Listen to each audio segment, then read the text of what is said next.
Hello guys and welcome to Skynomics academy. My name is Sunil Kumar Yadav और जैसा कि आप स्क्रीन पर देख पा रहे हैं, आज हम लोग supply and elasticity of supply जो आईएससी बोर्ड के लिए इंपॉर्टेंट है क्लास 12th के लिए, उसको आज डिस्कस करेंगे। और उसका आज पार्ट 1 हम लोग शानदार तरीके से डिस्कस करेंगे। हमने डिमांड को डिस्कस शानदार तरीके से करा है, तो अगर आप लोगों ने नहीं देखा है तो वो जाकर देख सकते हैं। तो आखिरकार हम लोग आज क्या डिस्कस करेंगे वो हम लोग पहले डिस्कस कर लेते हैं, ठीक है। तो आज हम लोग पहले डिस्कस करेंगे कि सप्लाई क्या होता है, ठीक है। तो ये सब सारी चीजें क्या होती है, फिर सप्लाई और स्टॉक के बीच में क्या डिफरेंस है, क्या सप्लाई एंड स्टॉक के बीच में क्या डिफरेंस है, इसको डिस्कस करेंगे। तीसरा जो हम लोग डिस्कस करेंगे वो हम लोग डिटर्मिनेंट्स ऑफ जो सप्लाई है, कौन कौन से डिटर्मिनेंट्स या फैक्टर्स डिस्कस करेंगे जिसकी वजह से सप्लाई जो होता है वो इफेक्ट होता है, ठीक है। उसके बाद हम लोग लॉ ऑफ सप्लाई डिस्कस करेंगे। लॉ ऑफ सप्लाई क्या होता है, लॉ ऑफ सप्लाई में हम लोग देखेंगे इंडिविजुअल सप्लाई क्या होता है, या फिर सप्लाई स्केड्यूल क्या होता है, सप्लाई कर्व क्या होता है। दोनों स्केड्यूल और कर्व दोनों डिस्कस करने की कोशिश करेंगे। और लास्ट में हम लोग एक्सेप्शन डिस्कस करेंगे। क्या डिस्कस करेंगे, exception, the exception of law of supply.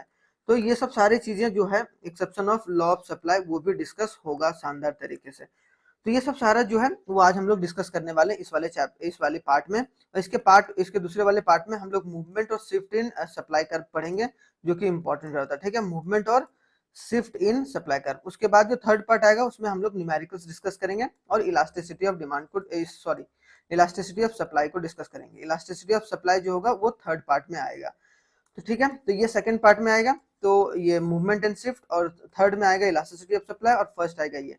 तो तीनों दिन लगातार डिस्कस करेंगे संडे तक हम लोग। तो आप लोग शानदार तरीके से देखिएगा रिवीजन के तौर पर। और अगर आप लोगों को ये पीडीएफ चाहिए होगा जिस तरीके से मैं पढ़ाता हूँ, तो आप लोग इस नंबर पर हमें कांटेक्ट कर सकते हैं।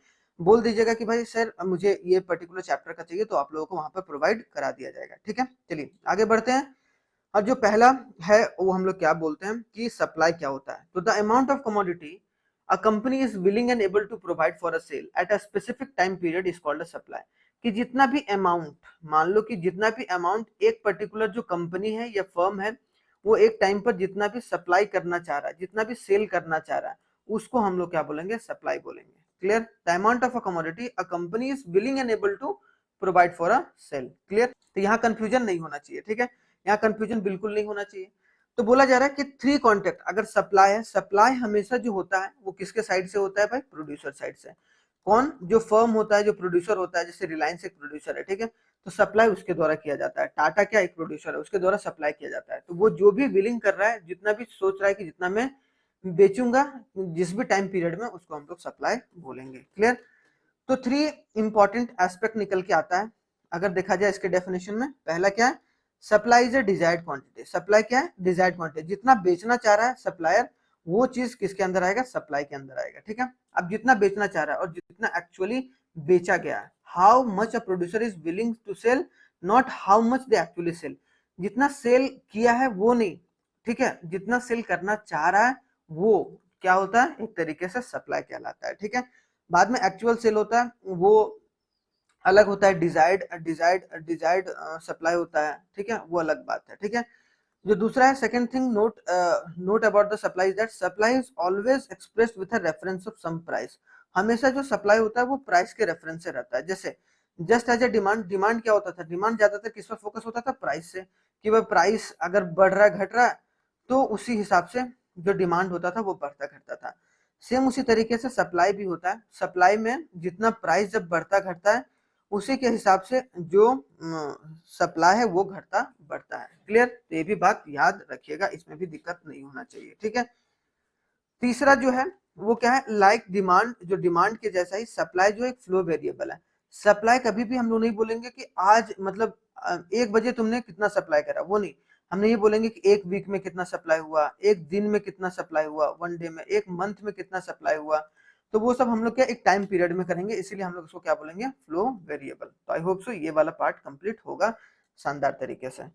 आगे बढ़ते हैं भाई, आते हैं स्टॉक और सप्लाई के बीच में क्या अंतर है। तो स्टॉक और सप्लाई, जैसा कि आपको नाम से ही पता चल रहा है, स्टॉक हमेशा जो होता है वो पॉइंट ऑफ टाइम में डिनोट किया जाता है। क्या होता है, पॉइंट ऑफ टाइम में, ठीक है। और जो सप्लाई होता है वो पीरियड ऑफ टाइम में डिनोट किया जाता है। याद रखिएगा हमेशा पॉइंट ऑफ टाइम में स्टॉक। जैसे मान लो कि ये टंकी में टंकी में पानी है, ठीक है। तो ये पानी में मान लो कि 12 बजे जो है वो टंकी में 60 लीटर पानी है। तो इसका मतलब क्या है कि इसमें स्टॉक कितना है भाई, 12 बजे तक इसमें स्टॉक जो है वो 60 लीटर का स्टॉक है, तो वो स्टॉक हो गया। क्यों? क्योंकि ये पॉइंट ऑफ टाइम में डिनोट कर रहा है। लेकिन हमने बोला कि ये नलके के थ्रू इसमें जो है वो पानी निकल रहा है यहाँ से और जमीन पर जा रहा है, या फिर बोला जाए फसल में दिया जा रहा है। तो बोला जाए कि 2 घंटे में, या फिर बोला जाए कि 2 आवर्स में इसमें इसने क्या करा कि 10 लीटर जो है वो पानी खाली कर दिया ये इस नल ने। तो इसका मतलब क्या है, ये पीरियड ऑफ टाइम में हम लोग डिनोट कर रहे हैं ना कि कितना हमने बेचा, कितना हमने खाली किया। तो वो सब सारी चीजें किस में आएंगी, पीरियड ऑफ टाइम में। क्यों? क्योंकि ये सप्लाई हुआ। तो सप्लाई हमेशा पीरियड ऑफ टाइम में आता है। तो ये देखिएगा, ठीक है। तो देखिए, stock describe the total amount. Stock क्या डिस्क्राइब कर रहा है? Total amount of specific commodity, कि जो भी टोटल अमाउंट है स्पेसिफिक कमोडिटी का, that on hand will a company at a given time, कि जितना कंपनी के पास एक गिवन समय में है। ठीक है, मान लो कि कंपनी के पास 1 जनवरी को 12 PM तक उसके पास 500 आईफोन पड़ा हुआ है। ठीक है, तो वो क्या हो गया, स्टॉक हो गया। लेकिन on the other hand supply refers to the portion of a stock, कि कितना portion of a stock that a producer is willing to provide for a sale, कि कितना जो प्रोवाइड किया गया है, मतलब सेल के लिए कितना प्रोवाइड करने वाला है कौन, जो कंपनी है, तो वो सप्लाई कहलाता है। ठीक है, stock can never be less than supply, जो स्टॉक होगा वो कभी भी सप्लाई से कम नहीं होना चाहिए। ठीक है, तो ये बात समझ में आ गया होगा स्टॉक और सप्लाई के बीच में डिफरेंस। ठीक है, शानदार तरीके से मैंने दिया, आप लोग शानदार तरीके से इसको देख के स्क्रीनशॉट भी ले सकते हैं। क्लियर? आगे बढ़ते हैं भाई। अब कौन कौन सा फैक्टर है जिसकी वजह से सप्लाई जो होता है वो इफेक्ट होता है?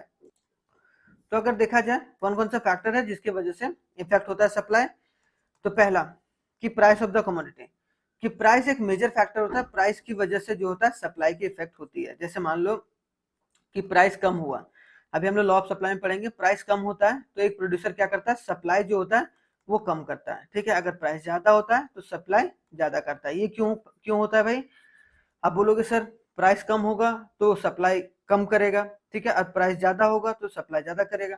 तो इसको हमेशा प्रोड्यूसर पॉइंट ऑफ व्यू से देखना है। एक जो प्रोड्यूसर है, मान लो टाटा है, अगर टाटा को ज्यादा पैसा मिल रहा है, मतलब ज्यादा पैसा मिलेगा, ज्यादा प्राइस में उसका सामान बिकेगा, तो ज्यादा वो सामान बनाएगा, और ज्यादा सामान बनाएगा तो ज्यादा बेचेगा। और सेम उसी तरीके से जब प्राइस कम होगा तो पैसा कम आएगा टाटा के पास, तो सप्लाई कम करेगा। ठीक है, तो प्राइस ऑफ रिलेटेड गुड्स दूसरा आता है, कि दूसरा गुड्स के प्राइस के रिलेशन की वजह से भी, जैसे कॉम्प्लीमेंट्री गुड्स और सब्स्टिट्यूट गुड्स होता है, तो उसकी सप्लाई में भी कमी और ज्यादा आती है।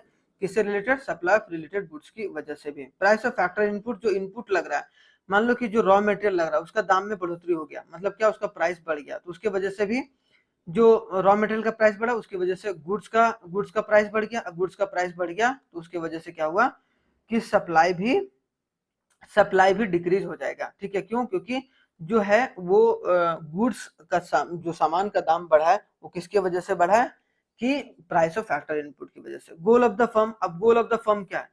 अब गोल किसी का लॉन्गर ऑफ टर्म के लिए रहता है, तो वो भी इफेक्ट करता है सप्लाई में। किसी का गोल रहता है कि भाई हम लंबे समय तक, वो धीरे धीरे अपनी सप्लाई को बढ़ाता है, घटाता है। ठीक है, एक्सपेक्टेड चेंज इन प्राइस, अगर प्राइस में चेंज एक्सपेक्ट कर रहा है तो उसकी वजह से भी जो होता है, अब मान लो कि आने वाले समय में ये लग रहा है कि प्रोड्यूसर को कि प्राइस जो होगा हो सकता है बढ़ने वाला है। ठीक है, तो अभी ही वो अपनी सप्लाई को बढ़ा देगा, ज्यादा ज्यादा प्रोडक्ट को वो बेच देगा। ठीक है, या हो सकता है कि आने वाले समय में भी वो रखे, जब वो प्राइस कम होगा तब वो मतलब मार्केट में उसका प्राइस कम होगा, लेकिन जो उसका इनपुट प्राइस होगा वो कुछ ज्यादा डिपेंड नहीं करेगा। Clear? Technical, how to know, technology भी बहुत डिपेंड करता है, किस वजह से सप्लाई चेंजेस होगा। नंबर ऑफ फर्म्स इंडस्ट्री, अगर फर्म्स ज्यादा हैं तो सप्लाई ज्यादा होगा, अगर फर्म्स कम है तो सप्लाई कम होगा। गवर्नमेंट पॉलिसीज भी, टैक्स वगैरह बढ़ जाता है जिसकी वजह से भी प्राइस चेंजेस होते हैं, तो उसकी वजह से सप्लाई जो होता है वो इम्पैक्ट होता है। तो ये सब सारी चीजें क्या है, फैक्टर अफेक्टिंग द सप्लाई। ठीक है, तो ये सब चीज याद रखिएगा जरूर। अब आते हैं कि इंडिविजुअल सप्लाई क्या होता है, मार्केट सप्लाई क्या होता है। इंडिविजुअल सप्लाई क्या होता है? मान लो कि ये एक फर्म है, एक रिलायंस का फर्म है। अब रिलायंस का फर्म है, इसका मतलब क्या है, जो ये क्या है, इंडिविजुअल जैसे इंडिविजुअल डिमांड होता था, किसी एक बंदे के द्वारा जो डिमांड किया जाता था, तो वो एक तरीके से इंडिविजुअल डिमांड हो जाता था। यहाँ पे इंडिविजुअल सप्लाई कौन करेगा? फर्म करेगा। तो जो भी एक इंडिविजुअल फर्म जितना भी सप्लाई कर रहा है, मतलब क्या, individual supply is the amount of commodity that a certain company is willing and able to sell at a specific price during a specific period. मान लो कि ये फर्म रिलायंस चाह रहा है वो 500 प्रोडक्ट जो है वो एक वीक में बेचना चाह रहा है, तो उसका मतलब क्या है, इसका सप्लाई कितना हो गया, इंडिविजुअल सप्लाई 500 क्वांटिटी का, ठीक है, जिस भी प्राइस पर बेचना चाह रहा है, जो भी इसका प्राइस लेवल है, ठीक है।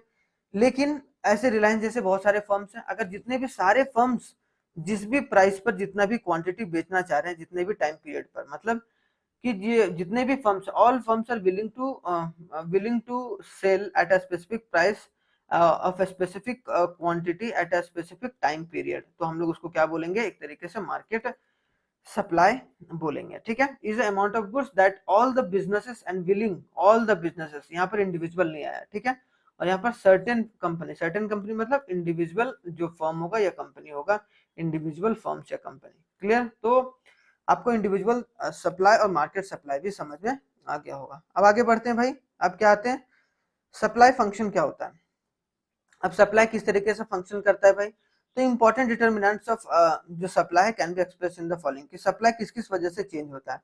तो पहली बात की सप्लाई की फंक्शन का डेफिनेशन क्या होगा, तो सप्लाई की फंक्शन का डेफिनेशन यहाँ पर दिया गया है कि supply function is a statement which state a relationship between the quantity supplied and its determinant, कि जो भी क्वांटिटी सप्लाइड किया जा रहा है और जिस भी डिटर्मिनेंट्स की वजह से, मतलब डिटर्मिनेंट्स और जितने भी अभी हम लोगों ने पढ़ा ना, डिटर्मिनेंट्स या फैक्टर अफेक्टिंग द डिमांड, उन दोनों के बीच के रिलेशन को कौन बताता है भाई, सप्लाई फंक्शन, कि हमारा सप्लाई कैसे फंक्शन कर रहा है, ठीक है। तो supply function is the relationship between quantity supplied और उसके डिटर्मिनेंट्स। डिटर्मिनेंट्स कितने कितने भाई, प्राइस है, price of the goods, government का, फर्म का क्या रहेगा, टेक्नोलॉजी में क्या चेंजेस आ रहा है, इमरजेंसी में मतलब क्या हो रहा है, एक्सपेक्टेड प्राइस क्या हो रहा है, ठीक है। तो वो सब सारी चीजें किससे, सप्लाई फंक्शन में आते हैं। तो ये भी बात याद रखिएगा, ये बहुत इंपॉर्टेंट हो जाता है सप्लाई फंक्शन, क्लियर।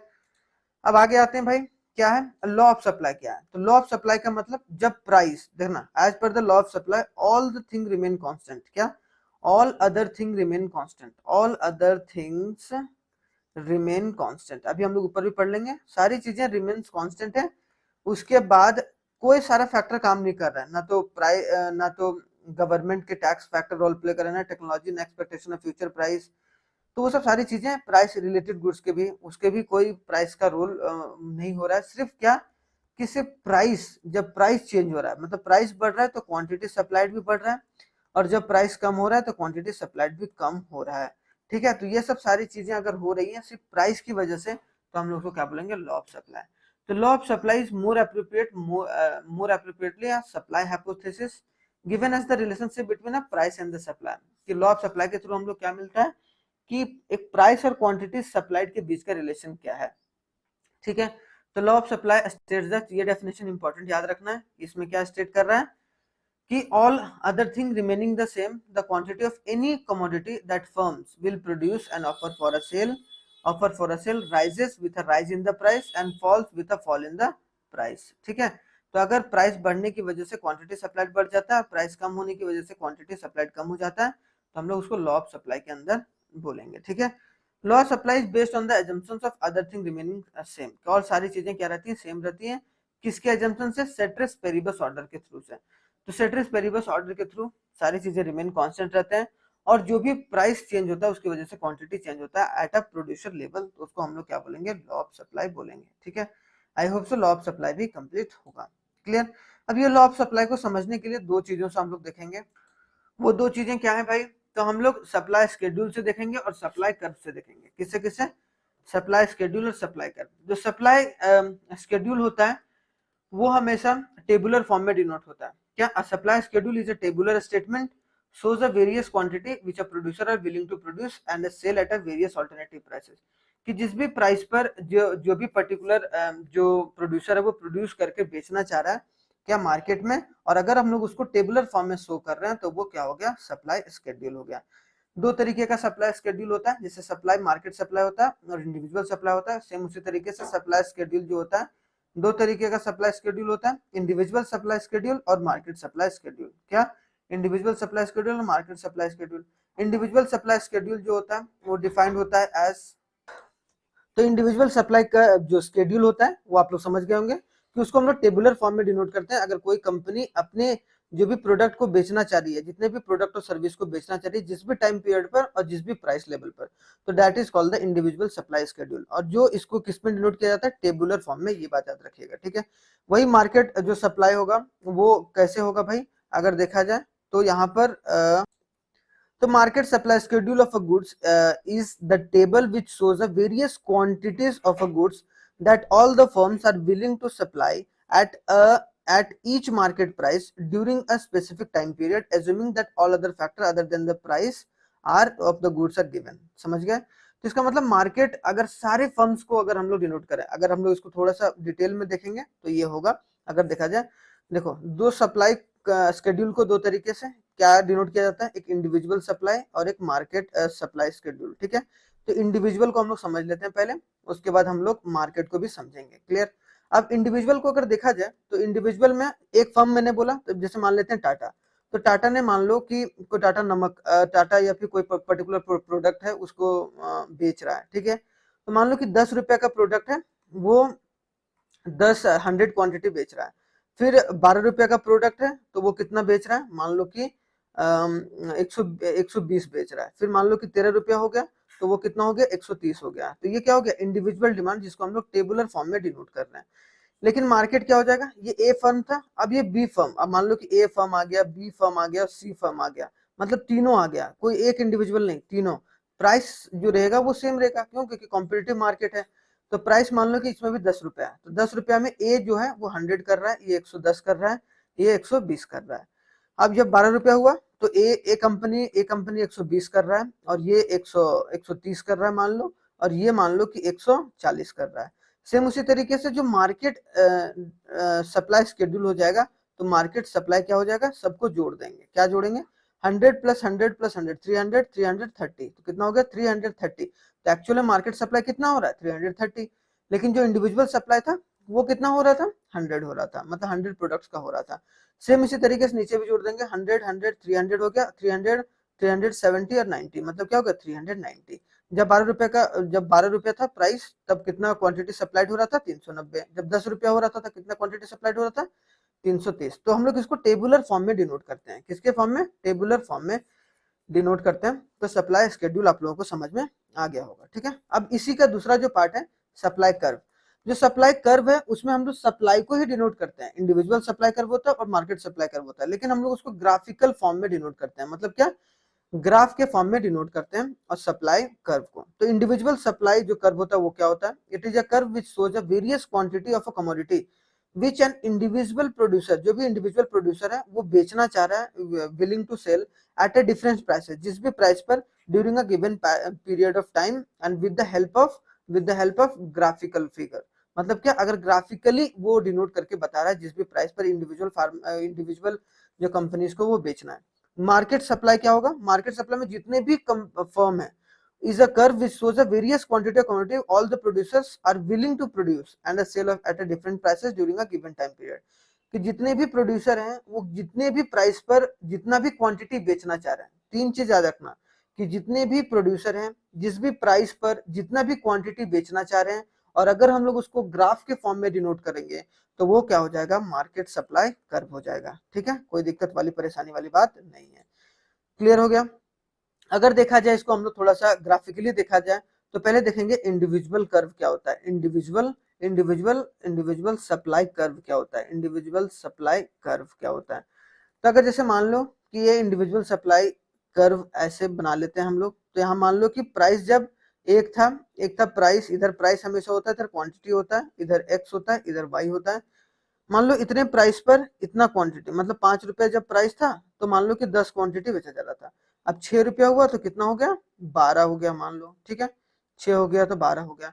तो ये क्या होगा, प्राइस बढ़ा तो क्वांटिटी बढ़ा। तो ये कोई एक इंडिविजुअल फर्म का है, कि एक इंडिविजुअल फर्म का जब प्राइस, और अगर हम डिनोट कैसे कर रहे हैं, ग्राफिकल, मतलब ग्राफ के फॉर्म में डिनोट कर रहे हैं, तो ग्राफिकल अगर फॉर्म कर रहे हैं तो वो सप्लाई कर्व होगा। अगर इसी को हम लोग थोड़ा सा आगे करें तो ये ए फर्म था, अगर इसी तरीके से बी फर्म भी बना लेते हैं, बी फर्म का बना लेते हैं यहाँ पर। बी फर्म का मान लो कि वो क्या करता है भाई, वो 5 रुपया, प्राइस सेम रहेगा, याद रखना, प्राइस सेम रहेगा, एक्स हो गया, इधर वाई हो गया। अब प्राइस ये 5 रुपया में मान लो कि 20 दे रहा था, कितना दे रहा था, 20। और अगर जब प्राइस 6 रुपया हुआ तो मान लो ये 30 क्वांटिटी सप्लाइड कर रहा है, ठीक है। तो इसका मतलब क्या, सप्लाई हमेशा अपवर्ड डायरेक्शन में होगा। जब इलास्टिसिटी ऑफ सप्लाई पढ़ेंगे ना तब हम लोग करेंगे, क्यों, क्योंकि यहाँ प्राइस जो होता है वो directly proportional to the quantity supplied. तो जैसा हरकत प्राइस कर रहा है वैसे हरकत क्वांटिटी कर रहा है। तो मतलब जितना भी प्रोड्यूसर, एक प्रोड्यूसर जो होता है जितना पैसा अगर उसके पास आता है उतना ज्यादा वो सप्लाई करता है।